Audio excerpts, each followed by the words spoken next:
How's it going, guys and girls? My name's Camel and welcome back to the Elder Scrolls Online. In this video, I'm going to show you how to do alchemy, the crafting profession of alchemy. Okay, so what alchemy does, you make potions. Potions you can make restore health, restore stamina, restore magicka, resist fire, resist frost, resist shock, increase run speed, invisibility potions, increase spell power, increase attack speed, increase armor. Poisons, reduce enemy armor, all these crazy things. I think that potions are going to be really sought after in the higher levels, especially in PvP and for raids and dungeons and stuff like this. So to start off, we need to be at an alchemy station, so head over to an alchemy station. And also, you need to make sure you have solvents, the appropriately leveled solvents, and also alchemy reagents. If you haven't got solvents and alchemy reagents, go and check out my last video where I run you through how to find these. Okay, so assuming you have these, you need to go to an alchemy station. Now, first up, it'll come up with a list of all the alchemy ingredients in your bags and bank. So down the bottom in the middle there, it will have a solvent slot and 2 alchemy reagents. So when there's solvent slot,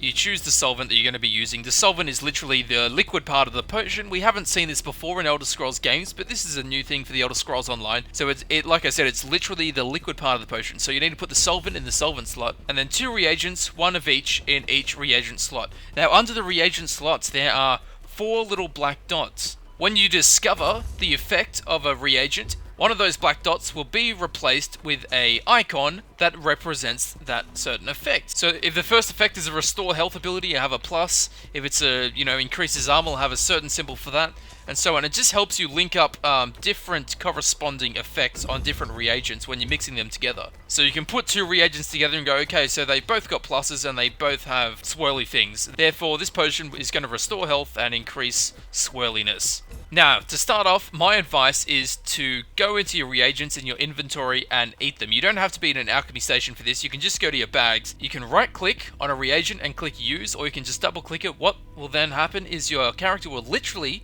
eat that reagent, and it will then reveal to you the first effect that that reagent will have when it goes into the alchemy process, into the alchemy reagent slots, what that first effect is that it will have on the potion that you're making. And of course, the second way is just pure experimentation, mixing different reagents together. If you mix 2 reagents together and you don't know the effects of either of the reagents, but they do have 2 corresponding ones that you haven't yet learned, you try and make that a potion. It works because 2 of the effects work. They correspond with each other. They both have, say, fire resistance effects. You will then reveal both of those fire resistance effects on those reagents for next time when you go to make a potion. It's a constant learning and revealing process for your character. So as you've seen in the background there, I'm just making some potions, mixing different reagents together, and I'm getting some potions working, some aren't. When it doesn't work, you get a red ring around the potion attempt there, which means it's failed.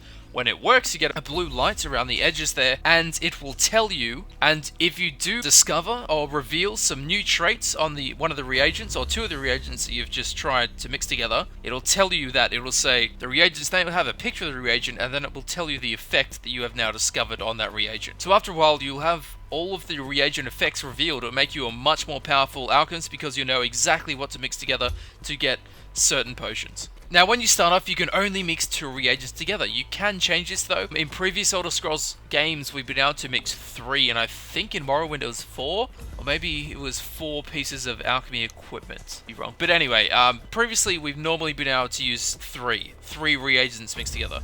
You can do this. What you have to do is go to the skill tree. I'm not going to show you here because I've done a whole video on the alchemy skill tree. If you want to go check that out, I'm sure there'll be a lot of tips and pointers in there that will really help you out and really help you excel as an alchemist. Just make you more sought after because you'll have these certain knowledge bases that will help you. So yeah, make sure to check that alchemy skills tree video out. But through that, you can put a perk into one of the skill lines there, and it will allow you to add a 3rd reagent into the mix. And this is really powerful. It essentially doubles the probability of you mixing reagents together and getting a successful potion. It also means that you can make more powerful potions in regards to you can add more effects to a single potion.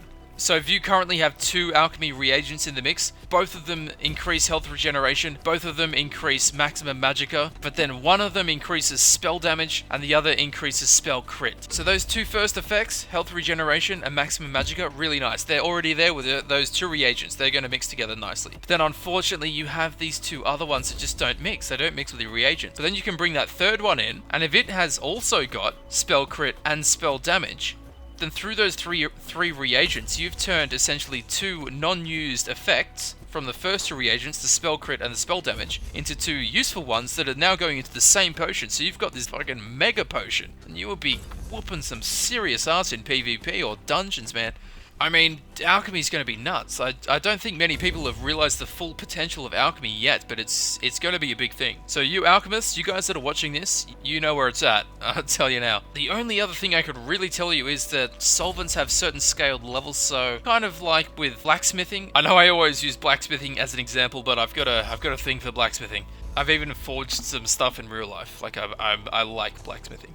So with so in blacksmithing you need, if you want to go from using iron ore to using steel, you need to put a point into skills tree, which will then allow you to use steel. So alchemy is kind of like that. Each solvent has a different level range of potion that it will make, and if you want to then make the next level range of potion, you need to go into the alchemy skill tree and put points into the solvent proficiency perk there to allow you to make those high level potions, and you need to keep doing that until you hit the max level and you're sweet as, and you are set to become rich. Don't hold me to that. Alright guys, that's it for the alchemy video. I hope it has helped you out. If I've left anything out or if you have any questions, please leave a comment.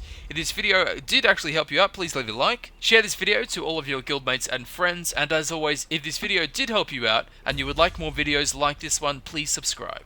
I'd like to thank you very much for watching, and I'll see you guys in the next video. Keep cooking the good stuff.